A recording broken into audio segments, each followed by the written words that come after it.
dapat daw mag-sorry Galit ang si Mayor Magalong sa House. Di ba? Laging sinasabi itong si Congressman Benny Abante. Because if he will just, make a blanket accusation to the institution and he will not name names and he will not produce any evidence, sabi ko nga para siyang lata na walang laman na nag-iingay lamang, no? So, I'm challenging him na huwag ka na mag-ingay sa press. Name names and give evidences and take the oath and finally, there'll be closure to what he's trying to accuse of. Wow naman. Wow. Grabe naman. Yung mga miyembro ng House ang etong sangkot dito sa flood control, ang magsosorry pa yung whistleblower. Baligtad na yata ang mundo Bakit ganon? Talagang Freycinet Republic. Sabi nga ni Magalong. Sabi ni Magalong, willing akong humarap sa inyo. Ba't ayaw nyo ako imbitahin? Hindi, takot yan kaya he's dragging his feet. Natatakot siya na baka kung anong lumabas sapagkat hindi niya kontrolado talaga si Magalong. Anyway, yun ang sinasabi ko nga, Ma'am Jubes. Dapat ang tignan lahat. O kailangan maging balanse ang pag-iimbestiga. Bakit puro kontraktor? Puro kontraktor. That's pabiyan That's unfair. Sabi nga, it's unfair! It's unfair! Di ba? Pipili ko lang ganon. Dapat fair enough kayo kasi malaking pera yan na masasayang. Ang problema rito, sa halip na yung suggestion ni Magalong ay tanggapin para maklear yung House. Kung talagang wala silang kasalanan, correct,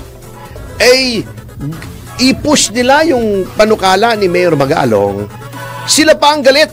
Ay, ganun. Baka defensive. Di ba? Laging sinasabi itong si Congressman Benny Abante, dapat daw mag-sorry Galit ang si Mayor Magalong sa House. Wow naman. Grabe naman. Siya pa dapat mag-sorry? Itong House. Yung mga miyembro ng House ang etong sangkot dito sa flood control, ang magsosorry pa yung whistleblower. Baligtad na yata ang mundo Bakit ganon? Talagang Freycinet Republic. Sabi niya, rhetoric lang daw, puro salita lang daw. Siyempre, anong kapangyarihan ng isang mayor ng Baguio City na mag-imbestiga? Kaya nga sinasabi niya, bigyan niyo ako ng kapangyarihan. Chance, diba? Ilalabas ko lahat yan. Tama. Parang dito, ang ipakikita ang hindi dapat makita. Ilalabas ang tinatago. Diba? Delikado. Yun. Yun ang delikado. Yes. Nakatago ay ilalabas. Ngayon, siguro may pag-asa na kaya ang tagal talaga. Napakaganda na suggestion. Itong si Pangulong Marcos kasi, palibhasa, hindi nanggaling sa mga kaalyado niya yung suggestion. Palibhasa, hindi niya kapartido si Mayor Magalong. Palibhasa, yung PDP ang nagpupush ng Independent Commission. Napakatagal na kanyang gawin. Isang beses lang siya mabilis kumilos nung ipinatapon si dating Pangulong Duterte. Bakit hindi laging ganun mabilis? Diba? Pero siguro kailangan niya ng advisor na talagang apolitical. Yung sabi nga ni Magalong, sabi ni Magalong, willing akong humarap sa inyo. Ba't ayaw niyo ako imbitahin? Yun. Diba? Kinutya niya. Sige, haharap ako. Sasabihin ko. Bakit ayaw niyo ako imbitahin? Ayaw rin ni Marcos pa-appoint ako sa isang independent commission. Anong kinakatakot niyo ba?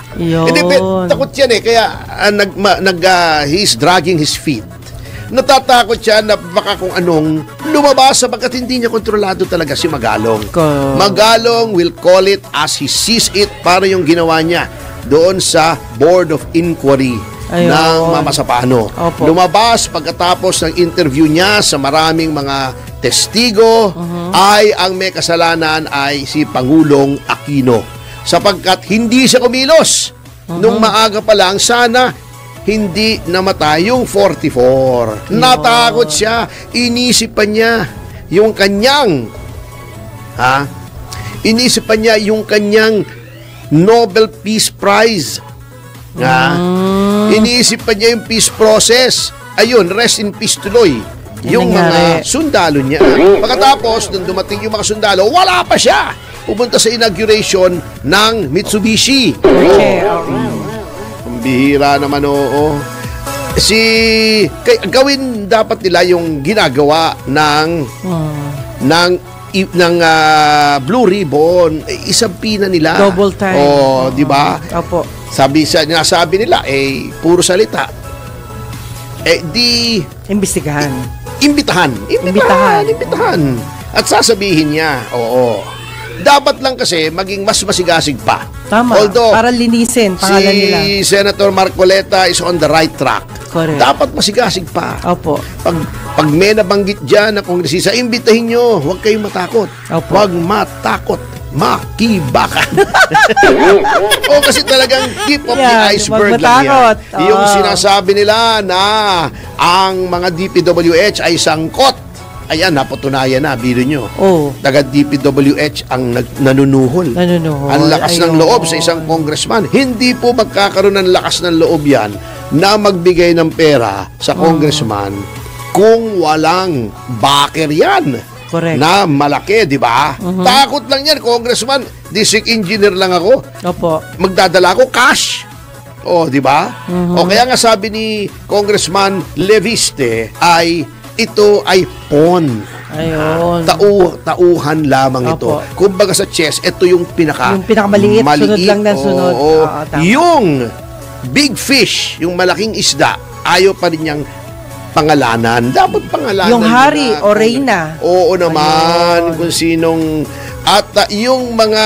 Well, ang problema dyan, walang mag-state witness dyan na taga DPWH. Masyadong maraming malaking perang involved. Opo. Iimbestigahan nyo na yung ombudsman dapat mag-conduct na ng lifestyle check sa mga ganyan. Opo. Hindi naman lingid sa kaalaman ng marami na yung mga taga-DPWH kung mamuhay. Di ba? Yes. Matindi. Sobra doon sobra sa kailangan dapat na kanilang sinasahod bilang district engineer. Di ba?